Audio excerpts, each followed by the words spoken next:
এই যে বড় ধানের জমির মাঝখানে মেশিন পোতা আছে। আসলে গ্রামের মানুষ কতটা সহজ সরল দেখুন। এভাবেই পড়ে থাকবে এই মেশিন, দেখার মতো আসলে কেউ নেই। যখন পানির প্রয়োজন হয় সেচ দিয়ে পানি দেওয়া হয় এই বড় ধানে।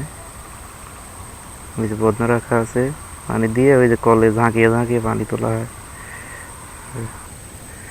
দর্শক মণ্ডলী, আমি আপনাদেরকে দেখাবো এই মেশিন চালানোর প্রক্রিয়া। অনেকটা হাস্যরসাত্মক হলে পারেও আসলে দেখতেই তো পাচ্ছেন, অনেকে হয়তো জানেন বা জানেন না। বিশেষ করে আমার কিছু দর্শক আছেন, অবশ্যই তারা দেখবেন আশা করি। তো শুরুতেই এটা আসলে এভাবে পানি দেওয়া হয় মেশিনের মধ্যে। এই যে এভাবে পানি দিয়ে এতে ভরাট করা হয়। এই যে এই যে এই যে এই যে আর এটা এভাবে ঝাঁকাতে হয়। এই যে পানি উঠছে, এভাবে ঝাঁকানোর পরে আপনার পানি যখন এঁটে যায় তখন এপাশ থেকে এভাবে স্টার্ট দেওয়া হয়।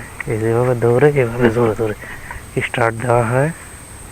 তো আর এই যে পানি, এই পাশ দিয়ে পানি এই বড় ধানের মাঝখানে গিয়ে ধানগুলোকে শক্তি প্রদান করে, অক্সিজেন দান করে, তৃষ্ণা মেটায়।